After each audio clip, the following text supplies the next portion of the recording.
Friends, ಬಜ್ಜಿಯನ್ನು ಎಣ್ಣೆಗೂ ಕರಿಯೋದು ಬ್ಯಾಡ್ರಿ, ನೀರಾಗೂ ಕರಿಯೋದು ಬ್ಯಾಡ್ರಿ, ಅಂಥ ರೆಸಿಪಿಯನ್ನು ಮಾಡಿ ತೋರಿಸ್ರಿ ಅಂಥೇಳಿ ಕಮೆಂಟ್ ಮಾಡಿದ್ರಿ.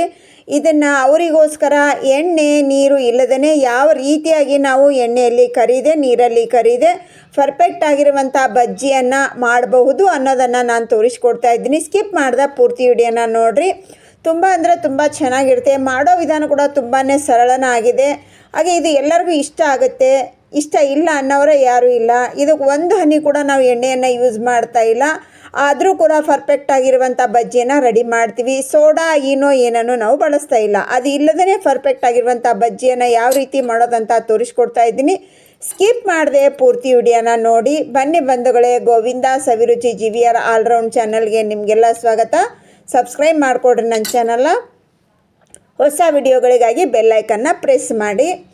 ಇಷ್ಟ ಆದರೆ ಬಂದು ಸರ್ಕಲ್ಗೆ ಶೇರ್ ಮಾಡಿರಿ, ಒಂದು ಲೈಕ್ ಕೊಡೋದನ್ನು ಮರಿಬೇಡಿ. ಇದು ನೋಡಿರಿ, ಈ ಬಜ್ಜಿ ಒಳಗಡೆಗೆ ಸ್ಟಫಿಂಗ್ ಮತ್ತು ಇದ್ರ ಜೊತೆಗೆ ಚಟ್ನಿ ಮಾಡೋದನ್ನು ಕೂಡ ನಾನು ನಿಮ್ಗೆ ತೋರಿಸ್ಕೊಡ್ತಾ ಇದ್ದೀನಿ. ಇದು ಎಕ್ಸಲೆಂಟ್ ಆಗಿರುವಂಥ ಇದು ಸಖತ್ ಕಾಂಬಿನೇಷನ್ ಚಟ್ನಿ. ಬನ್ನಿ ರೆಸಿಪಿ ಶುರು ಮಾಡೋಣ. ಮೊದಲಿಗೆ ಒಂದು ಪಾತ್ರೆಯಲ್ಲಿ 1/4 ಸ್ಪೂನಷ್ಟು ಅರಿಶಿನ ಪುಡಿ, ಒಂದಿಷ್ಟು ಜೀರಿಗೆ, ಹಾಗೆ ಜೀರಿಗೆ, ಉಪ್ಪು ಕುಟ್ಟಿರುವಂಥ ಅದು ಉಪ್ಪು, ಹಾಗೆ 1 ಕಪ್ಪಿನಷ್ಟು ನೀರು. ಈ 1 ಕಪ್ ನೀರಿಗೆ ನೋಡ್ರಿ ನಾವು 2 ಕಪ್ ಕಡಲೆ ಹಿಟ್ಟನ್ನು ಹಾಕಬೇಕು. ಇದನ್ನು ಮೊದಲಿಗೆ ಮಿಕ್ಸ್ ಮಾಡ್ಕೋಬೇಕು. ಕಡಲೆ ಹಿಟ್ಟು ಮಸಾಲೆನ ಹಾಕಿ ನೀರನ್ನು ಹಾಕಬೇಡಿ. ಮೊದಲಿಗೆ ನಾವು ನೀರನ್ನು ಹಾಕಿ ಅದರಲ್ಲಿ ಕಡಲೆ ಹಿಟ್ಟನ್ನು ಹಾಕಬೇಕು. ಇದು 1 ಕಪ್ಪಿಗೆ 2 ಕಪ್ಪಷ್ಟು ಕಡಲೆ ಹಿಟ್ಟು ಹಿಡಿಯುತ್ತೆ. ಆದರೆ ಒಂದೇ ಸಲ ಹಾಕಲಿಕ್ಕೆ ಹೋಗಬೇಡಿ. ಫಸ್ಟು 1.5 ಕಪ್ಪಿನಷ್ಟು ಹಾಕ್ಕೊಂಡು ಮಿಕ್ಸ್ ಮಾಡಿಕೊಂಡು ನಂತರ ನಮಗೆ ಬೇಕು ಅನಿಸಿದರೆ ಮತ್ತೊಂದು ಸ್ವಲ್ಪ ಹಿಟ್ಟನ್ನು ಹಾಕ್ಕೊಳ್ಳೋಣ. ಇದು ಚೆನ್ನಾಗಿ ಮಿಕ್ಸ್ ಮಾಡಿಕೊಡ್ರಿ. ಈ ಮಾಡುವಂಥ ನಮ್ಮ ಬಜ್ಜಿ ತುಂಬ ಅಂದರೆ ತುಂಬ ಡಿಫ್ರೆಂಟ್ ಆಗಿದೆ. ಇದು ಎಲ್ಲರೂ ಮಾಡುವಂಥ ಬಜ್ಜಿ ಅಲ್ಲ. ಅದಕ್ಕೋಸ್ಕರ ನಾನು ಹೇಳ್ತಾ ಇದ್ದೀನಿ, ಪೂರ್ತಿಯಾಗಿ ವಿಡಿಯೋ ನೋಡಿರಿ. ಫಸ್ಟ್ನಿಂದ ಎಂಡ್ವರೆಗೆ ಎಲ್ಲಿ ಮಿಸ್ ಮಾಡಿದೆ ವಿಡಿಯೋನ ನೋಡಿ. ಈಗ ನೋಡ್ರಿ, ಇದನ್ನು ಚಲೋ ಹೊತ್ನಾಗ ನಾವು ಮಿಕ್ಸ್ ಮಾಡ್ಕೊಳಕತ್ತೀವಿ. ಈಗ ಮಿಕ್ಸ್ ಮಾಡ್ಕೊಂಡಿದ್ದು ನಾವು ಕೊನೆಗೆ ಹೆಂಗೆ ಇರಬೇಕು ಅನ್ನೋದನ್ನು ಕೂಡ ನಾನು ನಿಮಗೆ ತೋರಿಸ್ತೀನಿ. ಈಗ ಅದು ಅರ್ಧ ಕಪ್ ಹಿಟ್ಟಿದೆ ಅಲ್ವಾ, ಅದು ಅರ್ಧ ಕಪ್ ಹಿಟ್ಟನ್ನು ಕೂಡ ನಾನಿಲ್ಲಿ ಹಾಕೋತೀನಿ. ಟೋಟಲಾಗಿ ನಮಗೇನಾಯಿತು ಅಂದರೆ 2 ಕಪ್ ಹಿಟ್ಟನ್ನು ನಾನಿಲ್ಲಿ ಯೂಸ್ ಮಾಡಿಕೊಂಡೆ 1 ಕಪ್ ನೀರಿಗೆ.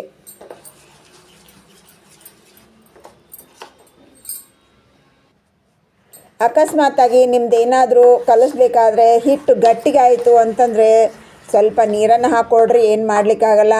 ಮತ್ತು ನಿಮ್ಮದು ನೀರಿತ್ತು ಅಂದ್ರೆ ಹಿಟ್ಟಂತೂ ಹಾಕ್ಕೊಳ್ಳಿಕ್ಕೆ ಬೇಕು. ನೀವು ಇಷ್ಟು ಇರಬೇಕು ನೋಡಿರಿ. ನಮ್ದು ಕಲಿಸಿರುವಂಥ ಹಿಟ್ಟಿನ ಕನ್ಸಿಸ್ಟೆಂಟ್ ಇದು ಪರ್ಫೆಕ್ಟ್ ಆಗಿದೆ. ಹೀಗಿರಬೇಕು. ಈ ಕಡಲೆ ಹಿಟ್ಟಿನಲ್ಲಿ ಅಕ್ಕಿ ಹಿಟ್ಟಾಗಲಿ ಜೋಳದ ಹಿಟ್ಟಾಗಲಿ ಯಾವ ಹಿಟ್ಟನ್ನು ಮಿಕ್ಸ್ ಮಾಡಬೇಡ್ರಿ. ಪ್ಯೂವರ್ ಆಗಿರುವಂಥ ಕಡಲೆ ಹಿಟ್ಟು. ಇದು ಹೋಮ್ ಮೇಡ್ ಕಡಲೆ ಹಿಟ್ಟು.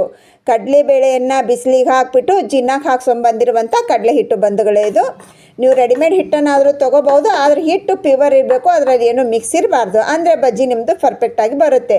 ಏನಪ್ಪ ಇವ್ರು ಇಷ್ಟು ಪರ್ಫೆಕ್ಟಾಗಿ ತೋರಿಸಿದ್ರು ನಮಗೆ ಬರಲಿಲ್ಲ ಅಂಥೇಳಿ ಬೇಜಾರು ಮಾಡ್ಕೋಬೇಡ್ರಿ. ನಮ್ಮ ಹಿಟ್ಟು ಚೆನ್ನಾಗಿತ್ತು ಅಂದ್ರೆ ನಮ್ಮ ಬಜ್ಜಿ ಪರ್ಫೆಕ್ಟಾಗಿ ಬರ್ತೈತೆ ರೀ. ಈಗ ಅದನ್ನು ಮುಚ್ಚಿಟ್ಬಿಡೋಣ್ರಿ. ಈಗ ನಾವು ಮಸಾಲೆ ರೆಡಿ ಮಾಡ್ಕೊಳಕ್ಕೆ ನೋಡ್ರಿ, ನಾನು ಒಂದು 3/4 ಕಪ್ಪಿನಷ್ಟು ಜೀರಿಗೆನ ಫ್ರೈ ಮಾಡ್ಕೊತಾ ಇದ್ದೀನಿ. ಇದು ಸಣ್ಣ ಉರಿಯಲ್ಲೇ. ಇದು ಇಷ್ಟೊಂದು ಹೋಗಲ್ಲ, 2 ಸ್ಪೂನ್ ಮಾತ್ರ ನಮಗೆ ಬೇಕಾಗಿರೋದು. ನನಗೆ ಬೇರೆದಕ್ಕೆ ಬೇಕಾಗಿದೆ, ಅದಕ್ಕೋಸ್ಕರ ನಾನು ಅದಕ್ಕೂ ಸೇರಿಬಿಟ್ಟೆ ನಾನು ಇದನ್ನು ಫ್ರೈ ಮಾಡ್ಕೊತಾ ಇದ್ದೀನಿ. ನೀವು ಬರೀ ಈ ಬಜ್ಜಿಗೆ ಒಂದೇ ಮಾಡ್ಕೊಳ್ಳೋದಾದರೆ 2 ಚಮಚದಷ್ಟು ನೀವು ಜೀರಿಗೆಯನ್ನು ಹಾಕ್ಕೊಂಡು ಫ್ರೈ ಮಾಡಿಕೊಂಡ್ರೆ ಸಾಕಾಗುತ್ತೆ. ಈಗ ಚೆನ್ನಾಗಿ ನೋಡ್ರಿ, ನಮ್ಮದು ಹೊಂಬಣ್ಣ ಬಂತು. ಗ್ಯಾಸ್ ಫ್ಲೇಮನ್ನು ಆಫ್ ಮಾಡಿಕೊಂಡು ಅದೇ ಬಿಸಿ ಜಳಕ್ಕೆ ಇನ್ನೊಂದು ಸ್ವಲ್ಪ ನಾವು ಮಿಕ್ಸ್ ಮಾಡಿ ಕೈ ಆಡಿಸ್ಬೇಕು, ಇಲ್ಲಾಂದ್ರೆ ಸೀದೋಗುತ್ತೆ. ಈಗ ಕಂಪ್ಲೀಟಾಗಿ ಇದು ನಮಗೆ ತಣ್ಣಗಾಗಬೇಕು. ನೋಡಿರಿ, ಕೈ ಹಿಡಿದು ನಾನು ಇನ್ನು ತೋರ್ಸಾಕತ್ತೀನಿ. ಕಂಪ್ಲೀಟಾಗಿ ತಣ್ಣಗಾದ ನಂತರ ಮಿಕ್ಸಿ ಜಾರ್ನಲ್ಲಿ ಹಾಕ್ಕೊಂಡು ಇದನ್ನು ನುಣ್ಣಗೆ ಪೌಡ್ರ್ ಮಾಡಿಕೊಂಡು ಬರೋಣ.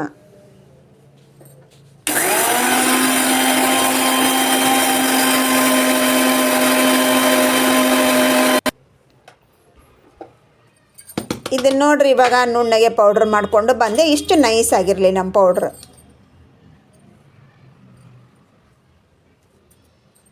ಇದನ್ನ ಇವಾಗ ಪಕ್ಕಕ್ಕೆ ಇಟ್ಕೊಳ್ಳೋಣ. ಮುಂದಿನ ಪ್ರೊಸೀಜರ್ ನೋಡೋಣ ಬನ್ನಿ. ಈ ಮೆಣಸಿನ್ಕಾಯನ್ನು ನಾನು ಬಿಸಿಲಿಗೆ ಇಟ್ಟು ಬಂದಿದ್ದೆ. ಬಿಸಿಲಿಗೆ ಯಾಕೆ ಇಟ್ಟಿದ್ದೀನಿ ಅಂತಂದರೆ ನಮ್ಮ ಖಾರ ಅನ್ನೋದು ಸಾಯುತ್ತೆ ಅದು ಬಿಸಿಲು ತಿಂದು. ಅದಕ್ಕೋಸ್ಕರ ಬಿಸಿಲಿಗೆ ಇಟ್ಟಿದ್ದೀನಿ. ನಾನು ಬೆಳಗ್ಗೆ ಬಿಸಿಲಿಗೆ ಇಟ್ಟಿದ್ದೀನಿ. ಇವಾಗ 1 ಗಂಟೆ ಆಗಿದೆ. ನಾನು ಕೆಳಗಡೆಗೆ ತೊಗೊಂಡು ಹೋಗ್ತಾ ಇದ್ದೀನಿ ಇದನ್ನು.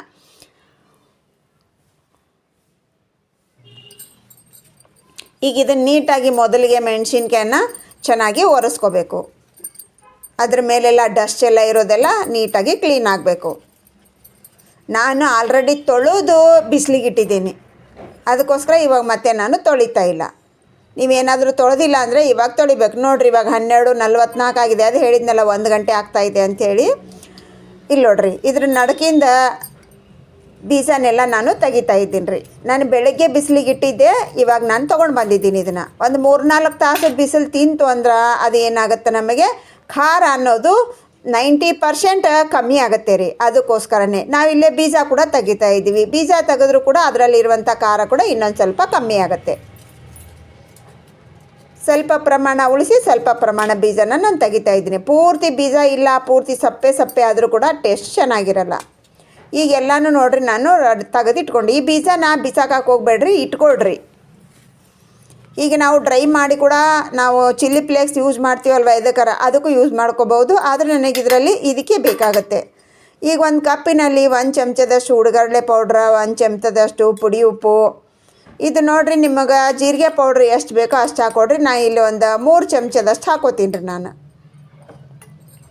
ನಾನು ಇವಾಗ ಒಂದು 12 ಬಜ್ಜಿ ಎಷ್ಟು ಮಾಡಿ ತೋರ್ಸಾಕತ್ತೀನಿ ರೀ. ನಾನು 12 ಬಜ್ಜಿಗೆ ಎಷ್ಟು ಬೇಕು ಅಷ್ಟು ಮಾತ್ರ ನಾನಿಲ್ಲಿ ಪೌಡ್ರನ್ನ ಕಲಿಸ್ಕೊಳಕತ್ತೀನಿ. ಹಿಂಗೆ ಅರ್ಧಂಬರ್ಧ ಕಲಿಸ್ಬೇಡ್ರಿ, ಗಡಿಬಿಡಿ ಮಾಡಿ. ಚಲೋತ್ನಾಗ ನಮ್ಮ ನೋಡಿರಿ ಉಪ್ಪು, ಹಿಟ್ಟು ಮತ್ತು ನಮ್ಮ ಜೀರಿಗೆ ಪುಡಿ ಚಲೋತ್ನಾಗ ಮಿಕ್ಸ್ ಆಗಬೇಕ್ರಿ. ಹಿಂಗೆ ಒತ್ತಿ ಕಲಿಸ್ಕೋಬೇಕ್ರಿ. ಗಡಿಬಿಡಿ ಮಾಡಿ ನೀವು ಅರ್ಧಂಬರ್ಧ ಕಲಿಸ್ಕೊಂಡ್ರಿ ಅಂದ್ರೆ ಆ ಸ್ಟಫಿಂಗ ನೀಟಾಗಿ ಮಿಕ್ಸ್ ಆಗಿರಂಗಿಲ್ಲ ರೀ, ನಮ್ಮ ಬಜ್ಜಿ ರುಚಿ ಆಗೋದಿಲ್ಲ. ಈಗ ಇದ್ರೊಳಗೆ ನೋಡಿರಿ ಹಿಂಗೆ ಓಪನ್ ಮಾಡಿರಿ, ಹಿಂಗೆ ಹಿಡ್ಕೊರಿ. ಹಿಂಗೆ ಅದ್ರೊಳಗೆ ಎಷ್ಟು ಹಿಡಿತೈತಿ ಅಷ್ಟು ತುಂಬ್ಕೊಂತ ಬರ್ರಿ. ಫುಲ್ಲು ತುಂಬ್ರಿ.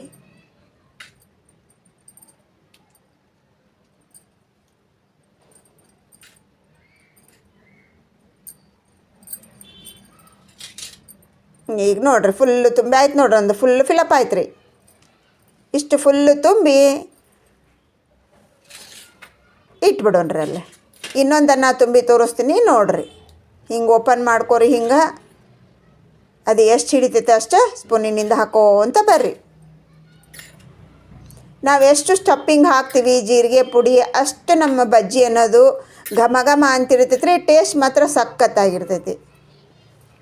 ಹಿಂಗೆ ನಾವು ಎಲ್ಲ ತುಂಬ್ಕೊಂಡು ಬರೋಣ್ರಿ. ಎಲ್ಲ ತುಂಬ್ಕೊಂಡು ಆಯ್ತು ರೀ. ಈಗ ಈ ಕಡೆಗೆ ನೋಡಿರಿ ಒಂದು ಇಡ್ಲಿ ಪಾತ್ರೆ ತೊಗೊಂಡಿನ್ರಿ. ಅದರೊಳಗೆ ನಾನು 2 ಗ್ಲಾಸಿನಷ್ಟು ನೀರು ಹಾಕ್ಕೊಂಡು ಗ್ಯಾಸನ್ನು ಹಚ್ಕೊಂಡೆ. ಅದು ನೀರು ಬಿಸಿ ಆಗ್ತಿರ್ಲಿ. ಇದು ಇಡ್ಲಿ ಸಾಚಾರಿ. ಇದು ನೀರು ಹಾಕಾಕತ್ತೀನಿ ರೀ. ನಾ ಎಣ್ಣೆ ಅಲ್ರಿ ಇಲ್ಲಿ ಹಾಕಾಕತ್ತಿದ್ದು ನೋಡ್ರಿ. ಇಲ್ಲಿ ನಾನು ನೀರು ಹಾಕಿ ಸವ್ರಾಕತ್ತೀನಿ ರೀ. ಇಲ್ಲಿ ಚೆಲ್ರಿ ಆ ನೀರು ಚೆಲ್ಲಿ ಹಸಿ ಇರ್ಬೇಕು ಅಷ್ಟೇ ರೀ. ಇದು ಈಗ ಹಿಟ್ಟು ನೋಡಿರಿ, ನಾವು ಪರ್ಮೆಂಟೇಷನ್ಗೆ ಇಟ್ಟಿದ್ನಲ್ರಿ, ಅದು ಒಂದು ಸಲ ಮಿಕ್ಸ್ ಮಾಡ್ಕೊರೆ ಚಲೋತ್ನಂಗೆ 5 ನಿಮಿಷ ಕಲಸ್ರಿ. ಇದನ್ನು ಹಿಂಗೆ ನಾವು ಇವಾಗ ಸ್ವಲ್ಪ ಯೆಲ್ಲೋ ಕಲರ್ ಇದ್ದಿದ್ದು ವೈಟ್ ಬಣ್ಣ ಬರಬೇಕು ಅಲ್ಲಿ ತನಕ ಕಲಸ್ರಿ. ನೋಡಿರಿ ಹಿಂಗೆ ನೊರೆ ಬರ್ತೈತೆ ರೀ. ಅದು ನಾವು ವೈಟ್ ಕಾಣಕತ್ತೈತದಿಲ್ಲ ರೀ, ಯೆಲ್ಲೋ ಕಲರ್ ಇತ್ತು, ಈಗ ವೈಟ್ ಕಾಣಕತ್ತೈತಿ. ಅಲ್ಲಿವರೆಗೆ ಕಲಸ್ಕೊಂಡು ಈಗ ಅದ್ರೊಳಗೆ ನೋಡಿರಿ ಈ ಮಸಾಲೆ ಮಾಡಿರುವಂಥ ಭಾಗನ ಹಿಟ್ಟಿನೊಳಗೆ ಮುಣಗಿಸ್ರಿ. ಈಗ ಹಿಂದ್ಗಡೆ ನೋಡಿರಿ ನಮಗೆ ಮೆಣಸಿನ್ಕಾಯಿ ಕಾಣ್ಬೇಕ್ರಿ. ಅಲ್ಲಿ ಅರ್ಧ ಹಚ್ಚಿರಿ ಹಿಂಗೆ ರೀ. ಅದನ್ನು ಈ ಪಾತ್ರೆ ಒಳಗೆ ಇಡ್ರಿ, ಇಡ್ಲಿ ಪಾತ್ರೆ ಒಳಗೆ ಇಡ್ರಿ. ಹಿಂಗೆ ಸ್ವಲ್ಪ ಆದಷ್ಟು ನೀವು ಸಣ್ಣ ತೊಗೊರಿ. ನಮ್ಗೆ ಟಿ ವಿ ಒಳಗೆ ಸಣ್ಣ ಭಾಳ ಆದ್ರೆ ಚಂದ ಕಾಣಂಗಿಲ್ಲ ಅಂದ್ಕೊಂಡು ನಾನು ಸ್ವಲ್ಪ ದೊಡ್ಡ ತೊಗೊಂಡಿನ್ರಿ.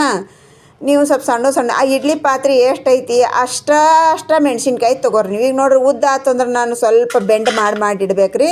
ಇಲ್ಲಾಂದ್ರೆ ತುದಿ ಸ್ವಲ್ಪ ಕಟ್ ಮಾಡ್ಕೊರಿ. ನಮ್ಗೆ ಇಡ್ಲಿ ಸಾಚದೊಳಗೆ ಎಷ್ಟು ಕುಂದಿರ್ತೈತಿ ಅಷ್ಟು ಕುಂತು ಅಂತಂದ್ರೆ ಭಾಳ ಅನುಕೂಲ ಆಗತ್ತೆ ರೀ. ಇಲ್ಲಾಂದ್ರೆ ತುಂಬ ತೆಗೆದು ಬಿಡ್ರಿ. ನೀವು ತುಂಬ ತೆಗೆದಿಟ್ರಿ ಅಂದ್ರೆ ಕರೆಕ್ಟ್ ಆಗತ್ತೆ ರೀ.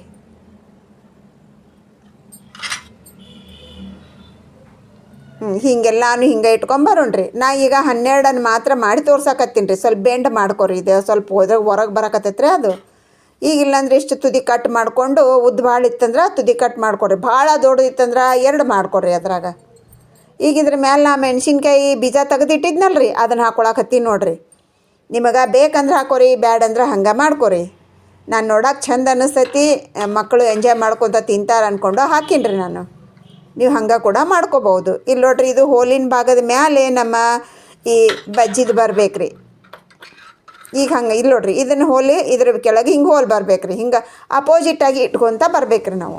ಈಗ ನೀರು ಕೂಡ ನಮ್ಮ ಚೆನ್ನಾಗಿ ಸಳಮಳ ಅಂತ ಕುದಿಯಾಕತ್ತೈತ್ರಿ. ಅದ್ರೊಳಗೆ ಇಡೋಣ್ರಿ. ಇದನ್ನು ಇಟ್ಟು ಕ್ಯಾಪ್ ಮುಚ್ಚ್ರಿ. ಅದಕ್ಕೆ ಕ್ಯಾಪ್ ಮುಚ್ಚಿ ಹೈ ಫ್ಲೇಮ್ನೊಳಗೆ ಒಂದು 7 ರಿಂದ 8 ನಿಮಿಷ, ಲೋ ಫ್ಲೇಮ್ನೊಳಗೆ ಒಂದು 5 ನಿಮಿಷ 3 ವಿಜಿಲ್ ಮಾಡ್ಕೊಂಡು ಬರ್ತೀನಿ ರೀ ನಾನು.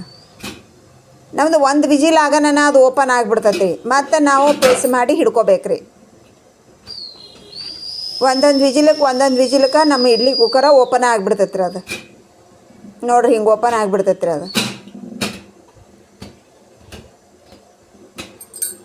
ಒಂದು ವಿಜಿಲ್ಗೆ ಆಗಿರೋದಿಲ್ಲ ರೀ. ಅದು ನಾನು 3 ವಿಜಿಲ್ ಮಾಡ್ಕೊಂಬರ್ತೀನಿ ರೀ. ಪರ್ಫೆಕ್ಟ್ ಆಗಿರ್ತೈತೆ ರೀ. ನೋಡ್ರಿ ಹೆಂಗೆ ಓಪನ್ ಆಯ್ತು ಅಂಥೇಳಿ. ಹಿಂಗೆ ಮ್ಯಾಲಿಂದ ಓಪನ್ ಆಗಿ ಫಟ್ ಅಂತ ಓಪನ್ ಆಗಿಬಿಡ್ತೈತೆ ರೀ. ಅದು ಈಗ ತೆಗ್ದೆ ನೋಡಿರಿ. 3 ವಿಜಿಲ್ ಮಾಡ್ಕೊಂಡಿನಿ ರೀ ನಾನು. ನೋಡಿರಿ ನೋಡ್ರಿ ಅಷ್ಟು ದಪ್ಪ ಕೂಡ ಆಗ್ಯಾವ ನೋಡ್ರಿ. ಏನೋ ಸೋಡಾ ಏನೂ ಹಾಕಾಕತ್ತಿಲ್ಲ ರೀ. ನೀವು ಒಂದು ಮನ್ಯಾಗ ಟೂತ್ ಪಿಕ್ ಅಂದ್ರೆ ಇತ್ತಂದ್ರೆ ಒಂದು ಸ್ವಲ್ಪ ಚೆಕ್ ಮಾಡ್ಕೊರಿ. ನನ್ನ ಟೂತ್ ಪಿಕ್ಕ ಜಲ್ದಿ ಸಿಗಲಿಲ್ಲ ರೀ. ನಾನು ತುಳಸಿ ಕಡ್ಡಿ ತೊಗೊಂಬಂದು ನೋಡಿರಿ. ಇಲ್ಲಿ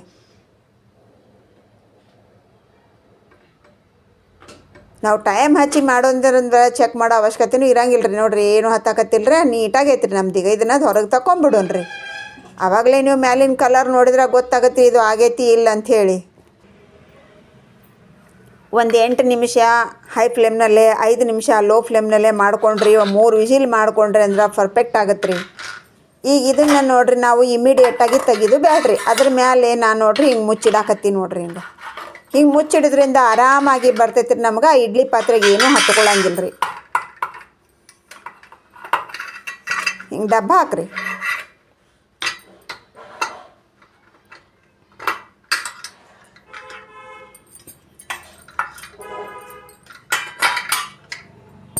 ಇದನ್ನ ಇವಾಗ ಪಕ್ಕಕ್ಕೆ ಇಡೋಣ್ರಿ. ಚಟ್ನಿ ಮಾಡ್ಕೊಳ್ಳೋಣ ಬರ್ರಿ. ಚಟ್ನಿ ಮಾಡ್ಕೊಳ್ಳೋತನ ಇದನ್ನು ಹಿಂಗೆ ಮುಚ್ಚಿಟ್ಟು ಬಿಡೋಣ್ರಿ. ಗ್ಯಾಸ್ ಹಚ್ಚಿ ಒಂದು ಪಾತ್ರೆ ಇಟ್ಕೊಂಡಿನ್ರಿ. ಈಗ ಅದ್ರೊಳಗೆ ಒಂದು ಸಣ್ಣ ಕಪ್ಪಿನಿಂದ ಅರ್ಧ ಕಪ್ಪಿನಷ್ಟು ಒಂದು 2 ಮುಟ್ಟಿಗೆ ಅಷ್ಟು ಶೇಂಗಾ ಹಾಕ್ಕೊಂಡಿನ್ರಿ. ಲೋ ಫ್ಲೇಮ್ನಾಗ ಶೇಂಗಾ ಸ್ವಲ್ಪ 90% ಫ್ರೈ ಆಗಲಿ ರೀ. ಅದು ನೋಡಿರಿ ಇವಾಗ ನಮ್ಮ ಚಟಪಟ ಅನ್ನಾಗತ್ತೈತಿ. ಸ್ವಲ್ಪ 90% ಫ್ರೈ ಆಯ್ತು ರೀ. ಅದು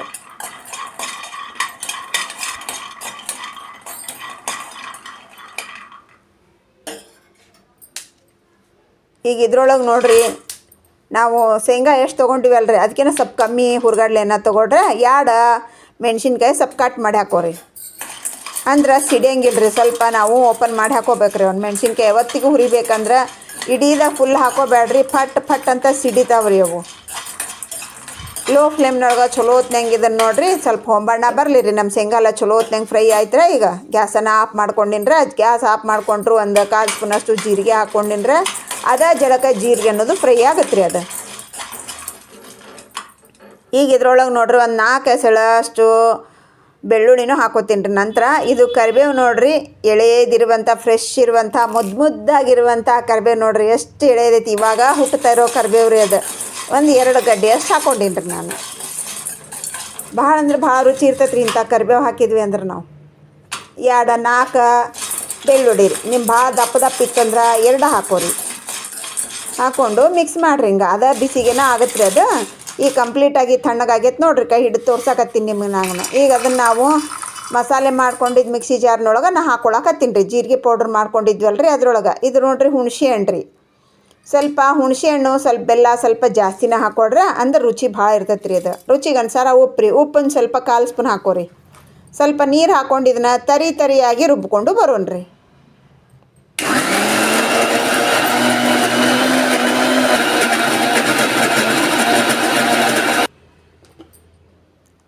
ನೋಡಿರಿ ರುಬ್ಕೊಂಡು ಬಂದೆ ನನಗೆ. ಭಾಳ ನುಣ್ಣಗೆ ಮಾಡ್ಕೊಳಕ್ಕೆ ಹೋಗ್ಬೇಡ್ರ.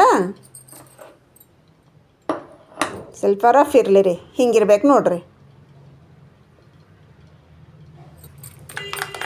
ಇದನ್ನ ಇವಾಗ ಒಂದು ಪಾತ್ರೆಗೆ ತಕ್ಕೊಂಬಿಡೋಣ್ರಿ. ಇದಕ್ಕೆ ಸಖತ್ ಕಾಂಬಿನೇಷನ್ ರೀ ಇದು. ಎಣ್ಣೆ ನೀರಿಲ್ಲದ ಬಜ್ಜಿಗೆ ಪರ್ಫೆಕ್ಟ್ ಆಗಿರುವಂಥ ಚಟ್ನಿ ನಮ್ಮ ಶೇಂಗಾ ಚಟ್ನಿ ಜೊತೆಗೆ ನೋಡಿರಿ ಇದು ಸೂಪರ್ ಆಗಿರ್ತೈತ್ರಿ. ಇದಕ್ಕೆ ನಿಮಗೆ ಎಷ್ಟು ನೀರು ಬೇಕು ನೋಡಿಕೊಂಡು ನೀವು ಕಲಿಸ್ಕೊರಿ. ನಾ ಜಾಸ್ತಿ ನೀರೂ ಇಲ್ಲ ಜಾಸ್ತಿ ಗಟ್ಟಿಗೂ ಇಲ್ಲ. ನಾ ಹಿಂಗೆ ಕಲಿಸ್ಕೊಂಡಿನಿ ರೀ. ಇನ್ನೊಂದು ಸ್ವಲ್ಪ ನಮ್ಮ ಮಿಕ್ಸಿ ಜಾರ್ನಾಗ ಹತ್ತಿರ್ತಲ್ರಿ ಒಂದು ಸ್ವಲ್ಪ ನೀರು ಹಾಕಿ ಹಾಕ್ಕೊತೀನಿ ರೀ.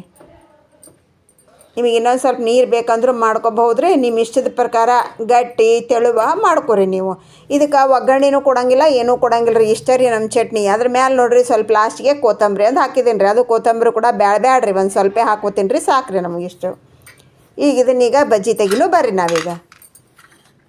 ಹಿಂಗೆ ಮಾಡೋದ್ರಿಂದ ನಮ್ಮ ಬಜ್ಜಿ ಅದಕ್ಕೆ ಅಷ್ಟು ಹತ್ತಂಗಿಲ್ಲ ರೀ, ನೀಟಾಗಿ ಬರ್ತಾವೆ ರೀ. ಅದು ಕೂಡ ಹಗರ ಫ್ಲಫಿ ಆಗತ್ತೆ ರೀ, ಮೆತ್ತಗೆ ಆಗ್ತಾವ್ರಿ, ಎಳ್ಳದಂಗೆ ಆಗ್ತಾವ್ರಿ. ಹಿಂಗೆ ಮುಚ್ಚಿಟ್ಟು ನಾವು ತೆಗಿಯೋದ್ರಿಂದ ಒಂದು 2 ನಿಮಿಷ ಮುಚ್ಚಿಡ್ರಿ ಸಾಕು. ಇಲ್ಲಿ ನೋಡ್ರಿ ಆರಾಮಾಗಿ ಬರ್ತಾವ್ರಿ ನಮಗೆ. ನೋಡ್ರಿ ನಾನು ಸ್ವಲ್ಪ ಅರ್ಜೆಂಟಾಗಿ ತೆಗಿಯಾಕತ್ತಿ ಅಂದ್ರೆ ನಮ್ಮ ಸ್ವಲ್ಪ ಮೆಣ್ಸಿನ್ಕಾಯಿನೂ ಹೊರಗೆ ಬಂದವಲ್ರಿ, ಹಾಗಾಗಿ ಇದು ಆಗ್ತೈತೆ ರೀ. ಇಲ್ಲ ನಾವು ಮೆಣ್ಸಿನ್ಕಾಯಿ ಪೂರ ಒಳಗನೇ ಇತ್ತು ನಮ್ಮದು ಅಂತಂದ್ರೆ ಅಸಲು ಏನೂ ಹತ್ತಂಗಿಲ್ಲ ರೀ ಅವು. ಇಲ್ಲಿ ನೋಡ್ರಿ ಎಷ್ಟು ಮೆತ್ತಗೆ ರೀ, ಸ್ಪಂಜ್ ಇದ್ದಂಗೆ ಇರ್ತೈತೆ ರೀ. ಭಾಳ ಅಂದ್ರೆ ಭಾಳ ರುಚಿ ಇರ್ತೈತೆ ರೀ. ಒಂದು ಸಲ ಟ್ರೈ ಮಾಡಿ ನೋಡಿರಿ. ನೋಡ್ತಿದ್ರೆ ಬಾಯಾಗ ನೀರು ಬರೋದಂತೂ ಗ್ಯಾರಂಟಿ ರೀ. ಯಾರಿಗೆಲ್ಲ ಬಾಯಾಗ ನೀರು ಬಂತು ನಮಗೆ ಅನ್ನೋದನ್ನು ಕಮೆಂಟ್ ಸೆಕ್ಷನಲ್ಲಿ ತಿಳಿಸ್ರಿ. ಇಷ್ಟ ಆತಂದ್ರೆ ಬಂದು ಸರ್ಕಲ್ಗೆ ಶೇರ್ ಮಾಡೋದನ್ನು ಮರಿಬೇಡ್ರಿ. ಯಾರೆಲ್ಲ ಸಬ್ಸ್ಕ್ರೈಬ್ ಮಾಡ್ಕೊಂಡಿಲ್ಲ ಸಬ್ಸ್ಕ್ರೈಬ್ ಮಾಡ್ಕೊರಿ. ಸಬ್ಸ್ಕ್ರೈಬ್ ಮಾಡ್ಕೊಂಡ್ಲಾರವರು ಒಂದು ಲೈಕ್ ಕೊಡ್ರಿ. ನೋಡ್ರಿ ನಮ್ಮ ಸೂಪರ್ ಆಗಿರುವಂಥ ನಮ್ಮ ಮೆಣಸಿನ್ಕಾಯಿ ಬಜ್ಜಿ, ಬಾಯಲ್ಲಿ ನೀರು ಊರಿಸುವಂಥ ಮೆಣಸಿನ್ಕಾಯಿ ಬಜ್ಜಿ ರೆಡಿ ಆತ್ರಿ. ಎಣ್ಣೆನೂ ಇಲ್ಲ, ನಮಗೆ ನೀರೂ ಇಲ್ಲ. ನೀರಾಗಿ ಕುದಿಸಿದ್ರೆ ಕೆಲವು ಮಂದಿ ನೀರಾಗಿ ಕುದಿಸೋದು ಬ್ಯಾಡ ಅಂತಾರ್ರಿ, ಎಣ್ಣೆ ತಿನ್ನೋದೂ ಬ್ಯಾಡ ಅಂತಾರ್ರಿ. ಅಂಥವ್ರಿಗೆ ನೋಡ್ರಿ ಭಾಳ ಅಂದ್ರೆ ಭಾಳ ಇದು ಎಕ್ಸಲೆಂಟ್ ಆಗಿರುವಂಥ ರೆಸಿಪಿ ಅಂತಲೇ ಹೇಳ್ಬೋದು. ಇದು ಅವ್ರು ಹೇಳಿದಿರಿ ಎಣ್ಣೆ ನೀರು ಇಲ್ದೇ ಒಂದು ರೆಸಿಪಿ ಮಾಡಿ ತೋರಿಸ್ರಿ ಮೇಡಮ್ಮರ ಅಂಥೇಳಿ ಕಮೆಂಟ್ ಮಾಡಿದ್ರೆ, ಅದು ನಾನು ಒಂದು 4 ದಿವಸ ಹೋಗಲಿ ಅಂದ್ಕೊಂಡು ಇವತ್ತು ತೋರ್ಸಕತ್ತೀನಿ ರೀ. ಅವ್ರು ಅವತ್ತನ ಅದು ನೀರಲ್ಲಿ ಕುದಿಸಿದ ಮೆಣಸಿನ್ಕಾಯಿ ಬಜ್ಜಿ ನೋಡಿ ನೀರು ಎಣ್ಣೆ ಇರಲಾರ್ದನ ನಮಗೊಂದು ರೆಸಿಪಿ ತೋರಿಸ್ರಿ ಮೇಡಮ್ಮರ ಅಂಥೇಳಿ ಕಮೆಂಟ್ ಮಾಡಿದ್ರಿ. ಇನ್ನು ಅವತ್ತು ಮರುದಿವ್ಸ ಬಿಟ್ಟರೆ ಏನೈತ್ರಿ, ನೋಡೋಕೆ ಇಂಟ್ರೆಸ್ಟ್ ಇರೋಂಗಿಲ್ಲ ರೀ ಯಾರಿಗೂ. ಅದಕ್ಕೆ ಒಂದು 4 ದಿವಸ ಹೋಗಲಿ ಅಂದ್ಕೊಂಡು ನಾ ಇವತ್ತು ಶೇರ್ ಮಾಡಕತ್ತೀನಿ ರೀ. ಇದನ್ನು ಒಳಗೆ ನೋಡ್ರಿ ನಮ್ಮ ಮಸಾಲೆ ಹೆಂಗೈತೆ ನೋಡ್ರಿ, ಕಟ್ ಮಾಡಿ ತೋರಿಸಿದ್ದೀನಿ ರೀ. ಕಟ್ ಮಾಡಿದ್ರು ಕೂಡ ಎಷ್ಟು ಈಸಿಯಾಗಿ ಕಟ್ ಆಯ್ತಂತ ನೋಡಿದ್ರೋದಿಲ್ಲ ರೀ. ಭಾಳ ಅಂದ್ರೆ ಭಾಳ ಫ್ಲಪ್ಪಿ ಇರ್ತೈತಿ. ಇದು ನೋಡಿದ್ರನ ಅರ್ಥ ಆಗ್ತೈತಿ ನಿಮಗೆ. ನಾ ಕಟ್ ಮಾಡಿದ್ರೆ ನೋಡಿದ್ರನ ಸುತ್ತು ಎಲ್ಲ ನೋಡಿರಿ ಕೋಟಿಂಗ್ ಹೆಂಗೆ ಕುಂತೈತ್ರಿ. ನಮ್ಮ ಒಳಗಡೆ ಮೆಣಸಿನ್ಕಾಯಿ ಸ್ಟಫಿಂಗ್, ಅದ್ರ ಜೊತೆಗೆ ಈ ಸಖತ್ತಾಗಿರುವಂಥ ಶೇಂಗಾ ಚಟ್ನಿ, ಆಹಾಹಾ ಸೂಪರ್ ರೀ. ಈ ಚಟ್ನಿ ನೋಡಿರಿ ನಾವು 2-3 ದಿವಸ ಇಟ್ಕೋಬೋದು ರೀ. ಇದರ ಕೊಬ್ಬರಿದು ಏನೂ ಹಾಕಿಲ್ಲಲ್ರಿ ನಾವು, ಆರಾಮಾಗಿರ್ತೈತೆ ನೋಡ್ರಿ. ನಾನು ನಿಮಗೆ ಪ್ರೆಸ್ ಮಾಡಿ ತೋರ್ಸಾಕತ್ತೀನಿ. ನಮ್ಮ ಮಸಾಲೆ ಕೂಡ ಹಿಂಗೆ ಮಾಡಿದ್ರೆ ಪಿಚಿ ಅಂತ ಆಯ್ತು ನೋಡ್ರಿ. ಇದ್ರೊಳಗೆ ನಾ ಶೇಂಗಾ ಚಟ್ನಿ ಒಳಗೆ ಹಿಂಗೆ ಡಿಪ್ ಮಾಡ್ಕೊಂಡು ತಿಂದ್ರೆ ಆಹಾಹಾ ಸೂಪರ್ ರೀ. ಇಂಥ ಸ್ನ್ಯಾಕ್ಸ್ ಮುಂದೆ ಇನ್ನೊಂದು ಸ್ನ್ಯಾಕ್ಸ್ ಎಲ್ಲನೂ ಮರ್ತೇ ಬಿಡ್ತೀರಿ, ಅಷ್ಟು ರುಚಿಯಾಗೈತ್ರ. ತಪ್ಪದೇ ಒಂದು ಸಾರಿ ಟ್ರೈ ಮಾಡಿರಿ. ನಿಮ್ಮ ಅಭಿಪ್ರಾಯ ಅನಿಸಿಕೆನ ಕಮೆಂಟ್ ಸೆಕ್ಷನಲ್ಲಿ ತಿಳಿಸೋದನ್ನು ಮರಿಬೇಡ್ರಿ. ಹೆಂಗೆ ಮಾಡಬೇಕು ಅನ್ನೋದು ಅರ್ಥ ಆಯ್ತೋದಿಲ್ಲ ರೀ. ಏನಾದರೂ ಡೌಟ್ ಇತ್ತು ಅಂದ್ರೆ ಕಮೆಂಟ್ ಮಾಡಿರಿ. ಪ್ರತಿಯೊಂದು ಕಮೆಂಟಿಗೂ ನಾನು ಆನ್ಸರ್ ಮಾಡ್ತೀನಿ ಅಂತ ಹೇಳ್ತಾ ಇವತ್ತಿನ ರೆಸಿಪಿ ಮುಗಿಸೋಣ್ರಿ. ಇನ್ನೊಂದು ಇಂಟ್ರೆಸ್ಟ್ ಆಗಿರುವಂಥ ರೆಸಿಪಿಯೊಂದಿಗೆ ನಿಮ್ಮ ಮುಂದೆ ಹಾಜರಾಗ್ತೀನಿ. ಮತ್ತು ನಿಮ್ಗೆ ಏನಾದರೂ ರೆಸಿಪಿ ಯಾವುದಾದ್ರೂ ಬೇಕು ಅಂತಂದ್ರೆ, ಹೊಸ ರೆಸಿಪಿ ಬೇಕು ಅಂತಂದ್ರೆ ನೀವು ಕಮೆಂಟ್ ಮಾಡಿರಿ. ಆದಷ್ಟು ತಿಳಿಸುವ ಪ್ರಯತ್ನ ಮಾಡ್ತೀನಿ ರೀ.